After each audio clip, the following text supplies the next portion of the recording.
Welcome to another episode of the Student Loan Planner Podcast. I'm Travis Hornsby. Today we're going to talk about, should you stay in your job because of loan forgiveness? It's a very popular question, and I think the answer is going to relieve you. But first, let's talk about some of the questions that we've gotten. You can leave me a question anytime you want. studentloanplanner.com/voicemail. Go to that URL and ask a question. There's all kinds of stuff going on right now. There is renegotiation of the next stimulus bill before the election. There's the potential changes that might happen with student loans depending on who wins the election. There's all kinds of stuff going on. And there's also non-election related stuff just in general about should you pay off loans or invest, what's going on with the stock market. Whatever your question is, I would love to get more of them. So just go to studentloanplanner.com/voicemail to leave one.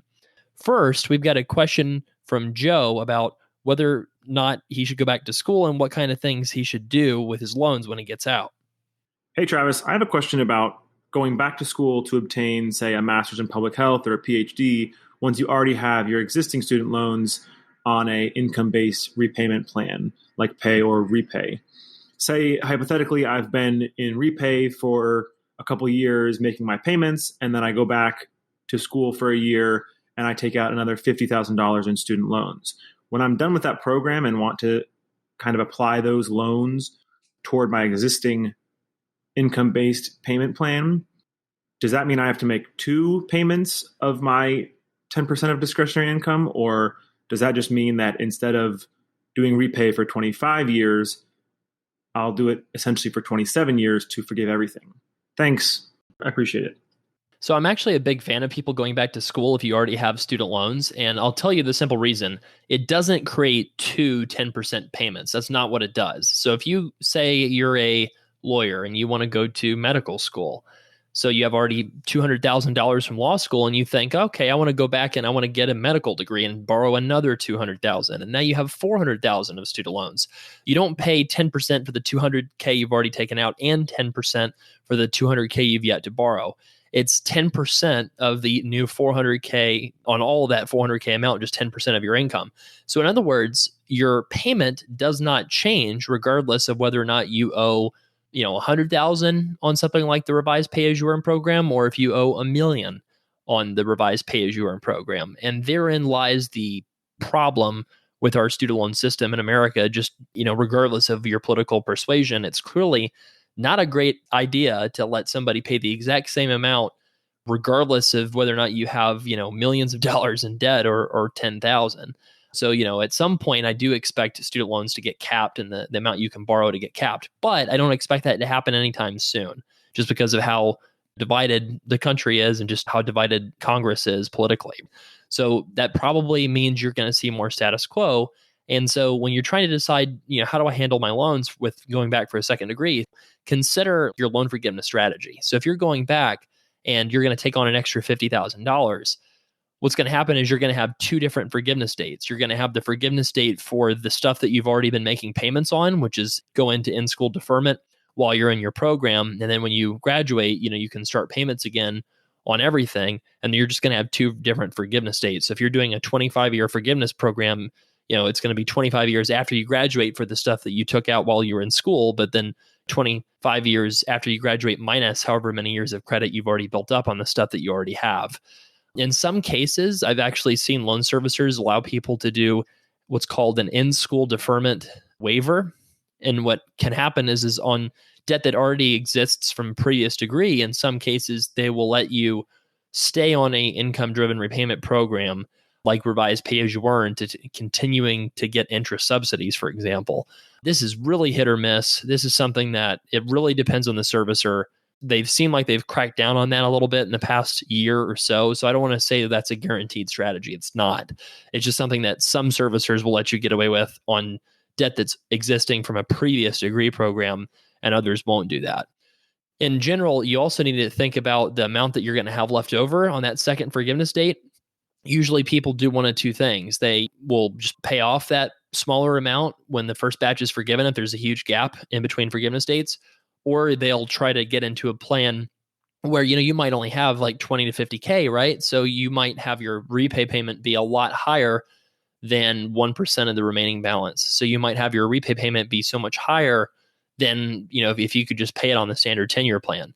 So keep that in mind too. You can still get forgiveness on that 50K with a little bit more careful planning, where you're paying $500 a month instead of maybe 10% of your income is $1,000 a month or something like that. So forgiveness after going for a second degree program is still very possible. And no, you don't have duplicated stacked payments. So if you are in a program or a job that you just really don't like and you feel like you made a big mistake, if you're going for forgiveness anyway, there's absolutely zero downside to going back and getting a totally different degree and just trying something else out. And now we have a question from Christy. Hi, Travis. I am a federal employee who is currently receiving the Education Debt Reduction, better known as EDRP. I've been on it for going on 3 years, and it seems as if each time or each year that I recertify, my income-driven payment plan amount is increasing. So I was just wondering if this has anything to do with the total amount of loans owed. If each year, my total amount of loans owed goes down, my income is pretty much staying the same. Would this cause my monthly payment to go up each year? This is about the EDRP program. This program is something that you might not have heard of before, but it's offered mostly, my experience, through the VA. The Veterans Affairs Administration. So I've seen it offered to a lot of healthcare professionals. And the way it works is you can get up to $24,000 a year tax-free for a total of 5 years.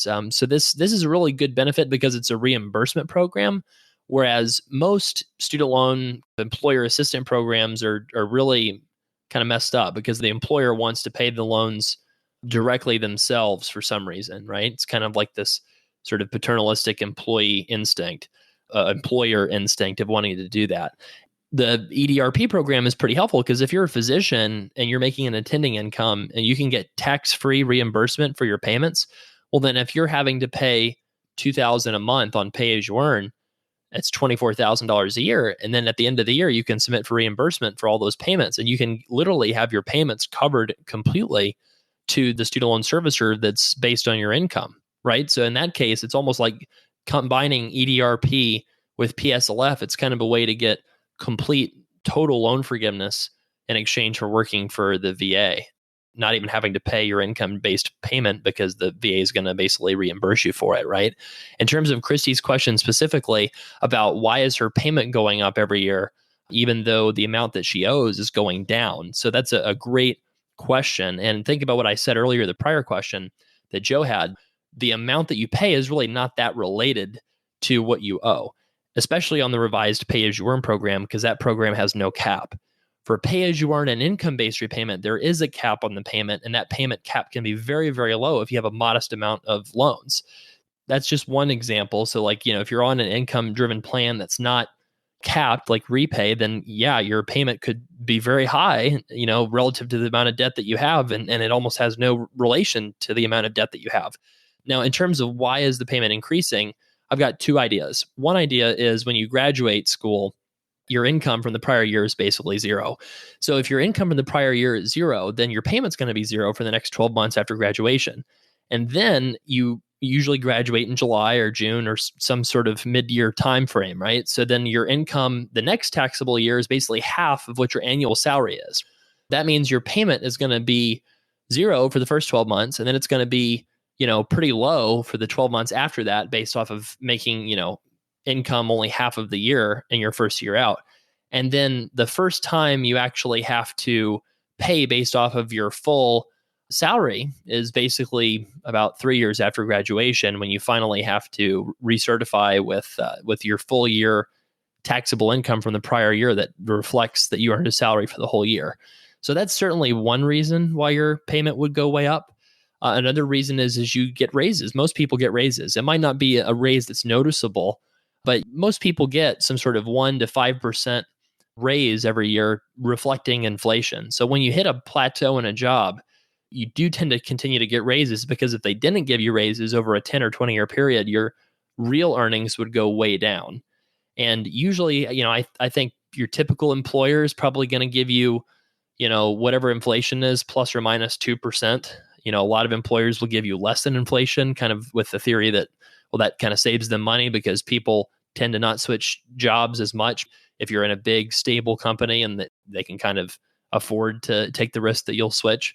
In fact, there's actually a lot of studies out there that say that most job gains and income gains actually only happen when you switch jobs. You don't really tend to see massive income growth, unless you switch jobs, which is kind of an interesting thought. So I think that your payment might go up just, a couple percent a year from that. And then the third, I guess I have another one. The third idea I have about why Christy's income-driven payment is going up, even though her loan amount is going down, is the servicer could just be way behind and just really clueless about how to, calculate what the payment should be.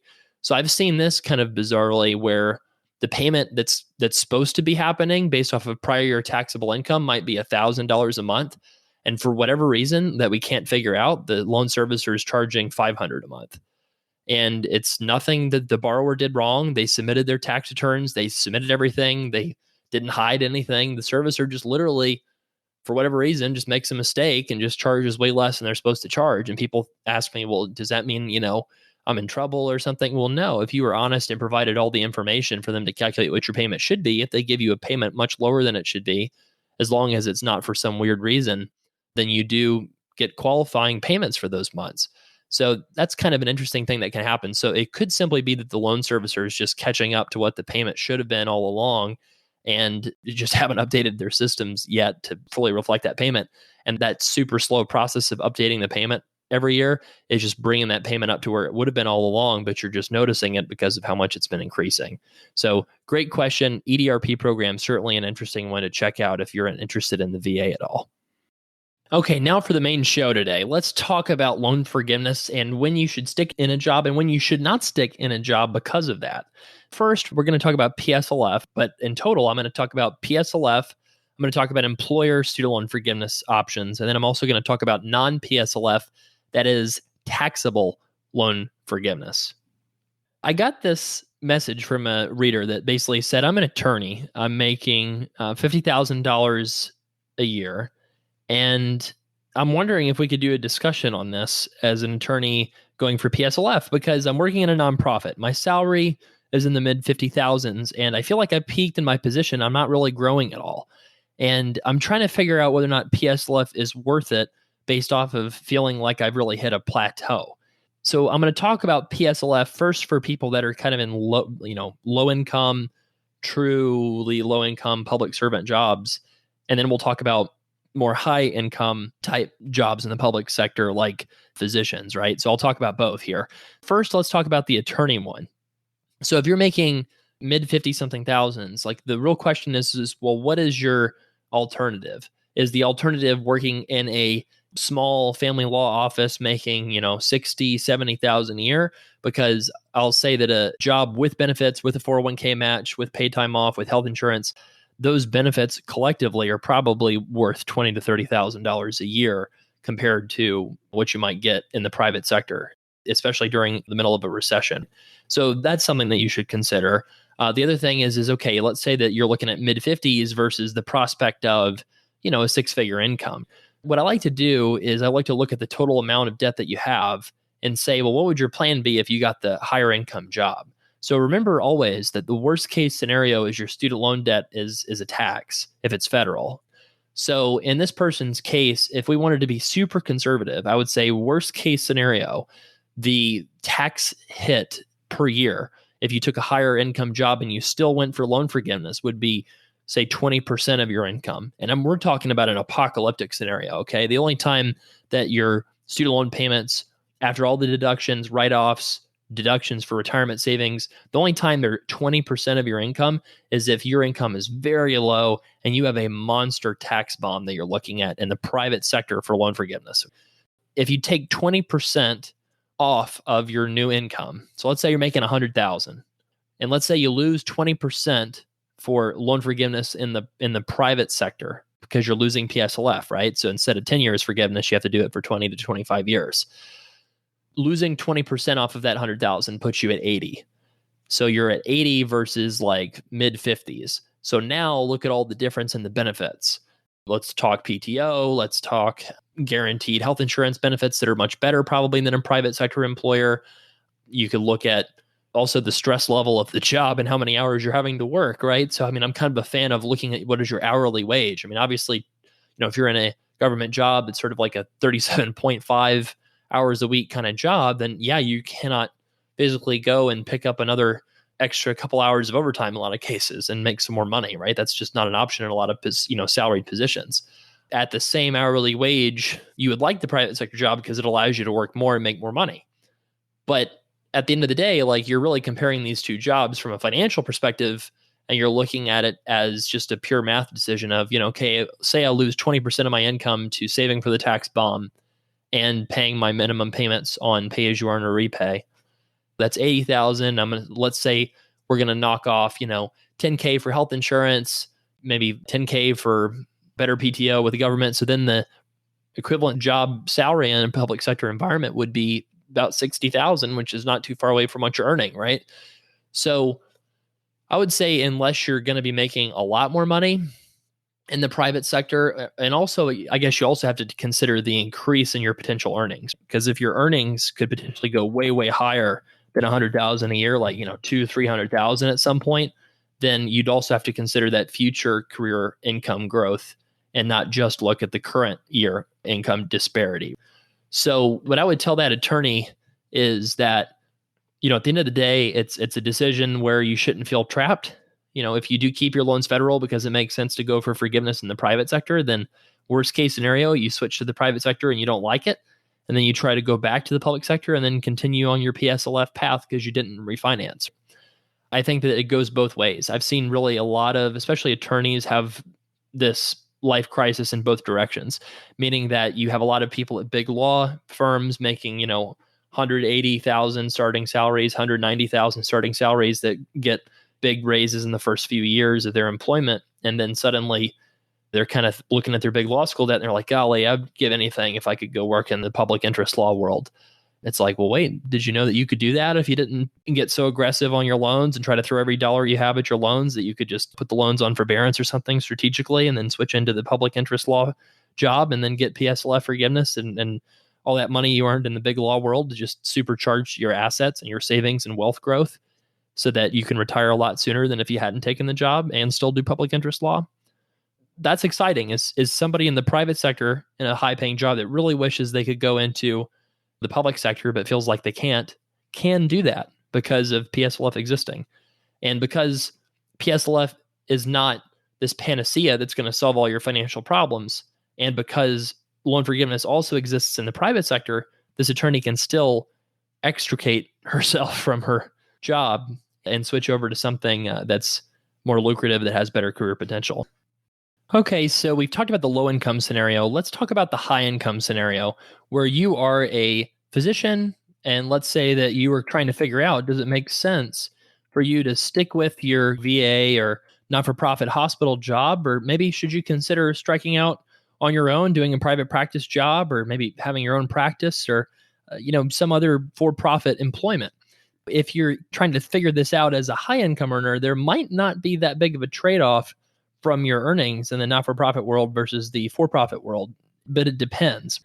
For a pediatrician, for example, the difference in private practice versus not-for-profit, it might not be super high. There probably is a difference, but it might not be huge. Whereas if you're a not-for-profit gastroenterologist or a government VA gastroenterologist versus a private practice gastroenterologist, the difference could be you can make maybe double or even triple as high of an income. So the differences in income can kind of be magnified. And I guess actually they can be magnified to the level that a low income kind of analysis can be, right? Because a 50K lawyer versus 100K private practice lawyer is kind of similar to a gastroenterologist making 300K at a not-for-profit hospital that could be making 600K at a private practice environment, right? The only difference, I guess, is the size of those incomes relative to the debt that the person has.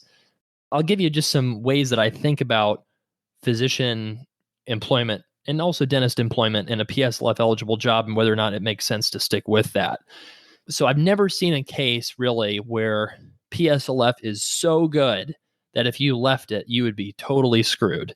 Never seen a case that bad. So if you hate your job, if you think this is the worst job in the world, and specifically it's a terrible job because I cannot stand working in the only not-for-profit or government employment job in my geographic area, maybe leaving is not an option. You have to live in that specific area.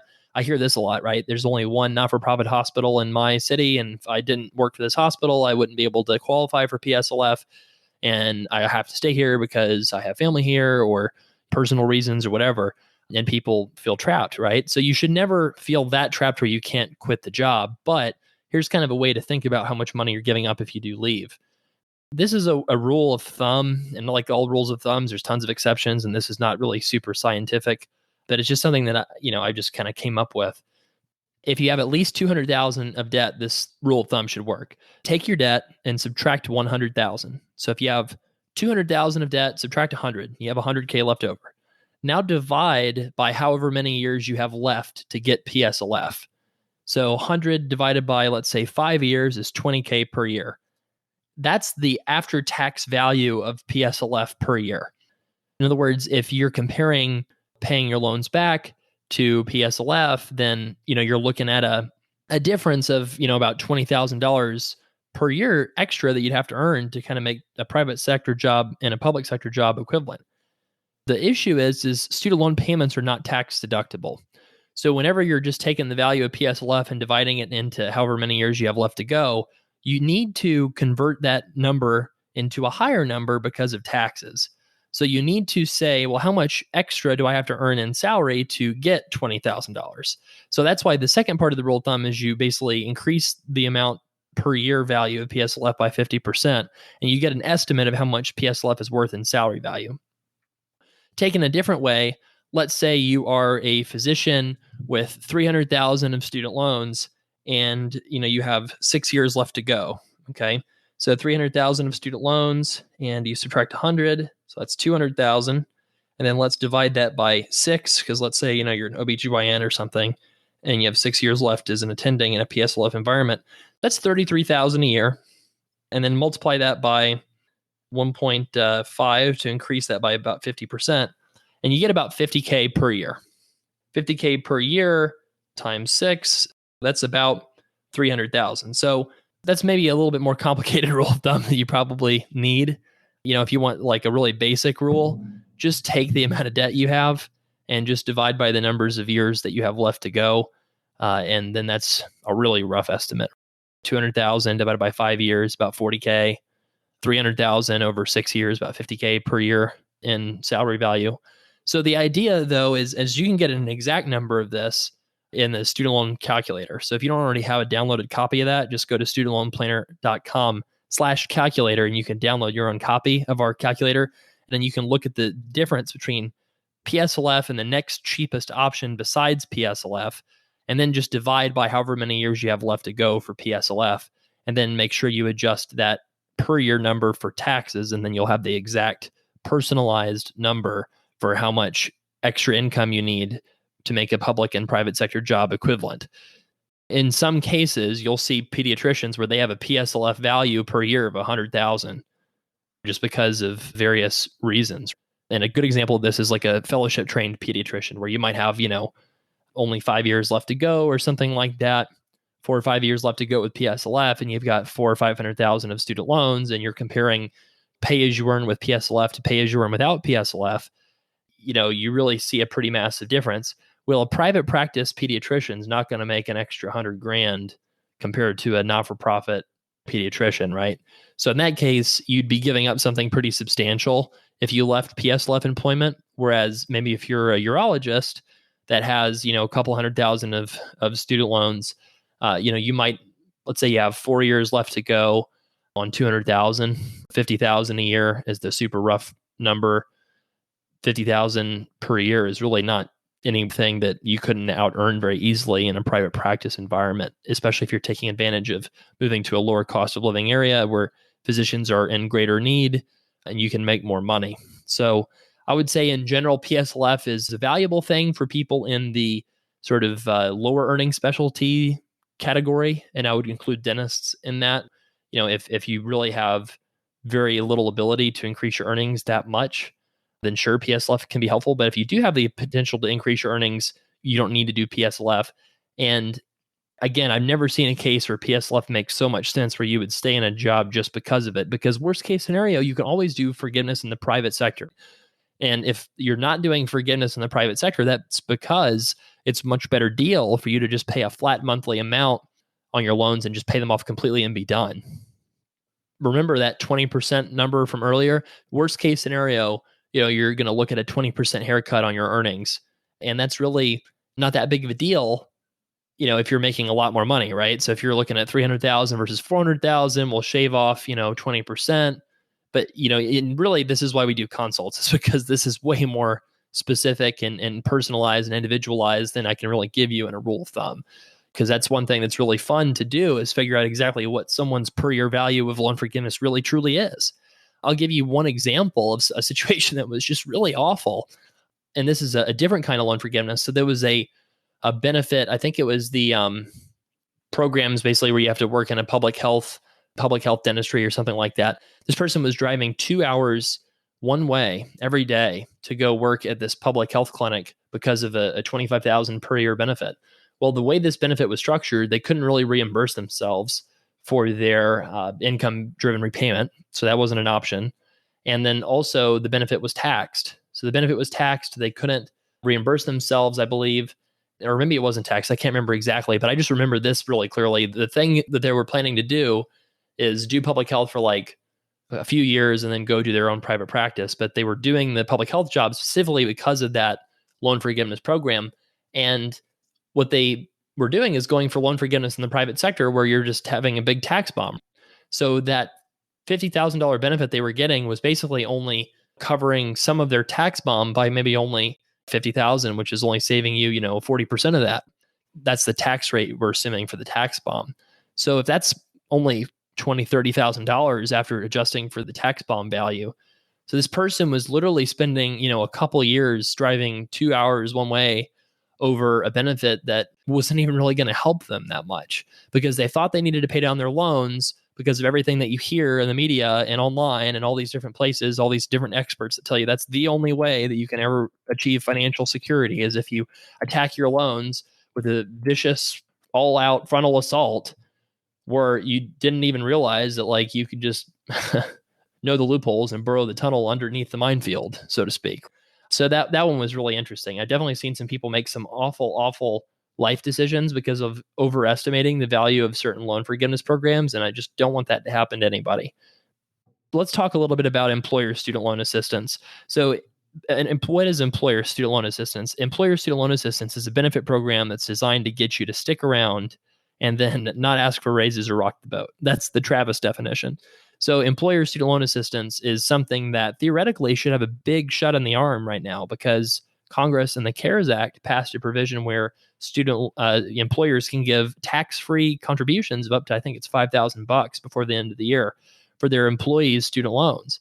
And this is really kind of a test, because you have tax-free payments that you can do for different health related expenditures. So this is kind of a test, and it's been something that big companies have been furiously lobbying for. I mean, I've gotten actually a lot of emails from big companies to me asking for us to help lobby to get employer student loan assistance to be a tax-free benefit. And I tell them no, and they're like, "What? Are you crazy?" And I just say, well, one, what do you think is going to happen to tuition prices when employers can make tax-free benefits? Tuition prices are going to probably increase by quite a bit. And then the other thing is these employer student loan assistance programs never take into account that a lot of people go for loan forgiveness. And so they don't pay your IDR payments for you. What they do is they just tell you, you have to use, X amount of dollars towards principal and we're going to pay it directly. And that way we're going to make this massive contribution to your loans. Well, that worked great back in 1987 when Uncle Joe was paying, $200 a semester for state U and working part-time at the Kinko's and more than covering everything, plus putting his money in his IRA contribution, right? But that's not the way the world works anymore. Unfortunately, costs for education have skyrocketed.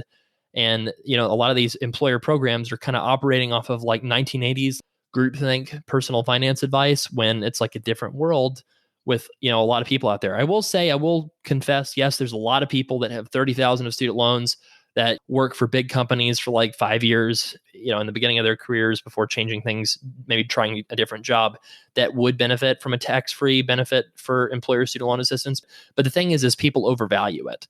So just to give you an example, again, from earlier, that employer that was giving that $25K a year benefit for that person to work, at their public health dental clinic, that was a benefit that that person valued way more than salary. And that never makes sense. And that's why employers offer benefits in the first place. If they can get you to value something more than salary, then that's going to save them money on their labor expenses. So consider it health insurance. So this is kind of a fun thing because I had to price this out for one of my family members. You can get really good health insurance for like $15,000 a year in a lot of cases. If you're 60, you might have a $6,000, $7,000 deductible, right? And then it might cost you $1,000 a month or something really awfully high, right?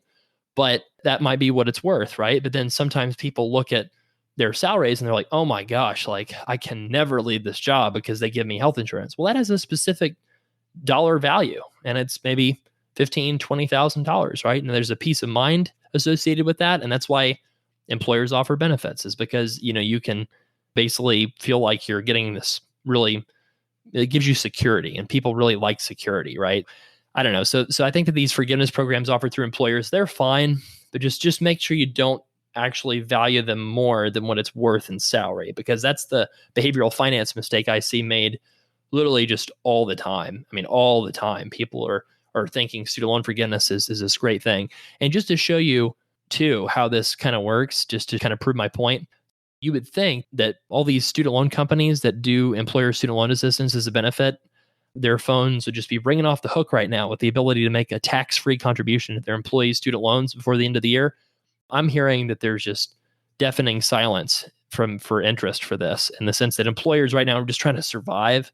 And, a lot of cases they're laying people off and cutting people. And prior to the coronavirus, the labor market was extremely tight. There was very low unemployment and wages were rapidly rising, and it was really hard to hold on to people. And offering a benefit like student loan assistance is the kind of thing that employers hope that they can offer and hold on to their workforce for, on average, basically increase the years of duration the person's employed with them and reduce turnover, which is very costly. And it's something that's a lot cheaper than having to give somebody a higher salary in a hot labor market. And now the employers don't want to offer that benefit. So that shows you that, student loan forgiveness offered by employers, I mean, it's kind of the worst kind, because I think it's usually poorly designed from a tax perspective, and then also from a perspective of a professional that might have a lot that might be interested in going for a forgiveness-based plan. So something to consider. So what about non-PSLF forgiveness? What about forgiveness in the 20 to 25 year range, where you're working 20 or 25 years, you're going to be paying based on your income for 20 to 25 years. And at the end of those couple decades, you're going to have to pay a big tax bomb on the forgiven balance that you owe. Is that worth staying in a job for? Well, it's a trick question, because the answer is you could be a bum on a couch and do nothing but play video games for 20 years. And as long as you submitted your paperwork to your loan servicer to stay on the pay-as-you-earn or repay program paying $0 a month, then you would qualify for loan forgiveness after the 20 or 25 years. So there is no employment requirement at all for student loan forgiveness. So that's a very valuable thing to remember, because if you decide to stop working, or if you retired early, for example, and minimized your taxable income strategically, then you could get your payment down to $0 a month and still get forgiveness. The worst case scenario is you'll have to pay that tax bomb. And if you've already prepared for the tax bomb by pre-funding your investment accounts, then you would already be in really great shape. That's just something to think about. And just to summarize, loan forgiveness is really never worth it from the perspective of, I would want to stay in this job despite not being very happy. That's just not a good way to do life. And it's not a good way to do life financially either, because you're overvaluing something that matters but doesn't matter a ton, which is loan forgiveness. Whereas the thing that matters is your savings, your retirement strategy, how much you're putting away into investments. That's what matters. Okay, that's what matters. And if you do a good job of dominating that, of doing really well with that, then you're going to do great. You're going to do great in life. And loan forgiveness is not something that needs to trap you ever. So if you have any questions, feel free to reach out. hit us up, leave a question for us, studentloanplanner.com/voicemail. If you need a plan for your student loans, just kind of heads up that I'm going to be going on a paternity leave here at probably around September. I'm really excited. My wife and I are expecting our first child together, so real excited about that. And I'm going to be trying to take some time off to really enjoy that process of becoming a dad. So if you need a plan specifically, especially if you happen to particularly want to work with me, you're going to have to do it before September, probably before September 1. So I thought I would mention that. And then also don't forget about the Student Loan Planner Scholarship. We've got that going until the end of August. So you can apply for that at studentloanplanner.com/scholarship. We've got like 16 categories. We don't get a ton of entries for each category. So you do have a decent chance of winning. All you have to do is just write an essay, and we're going to have a committee select the winners for that this year. So it's $500 scholarships. So I hope you take advantage of that as well. So thank you so much, and have a wonderful week, and never let loan forgiveness trap you in anything.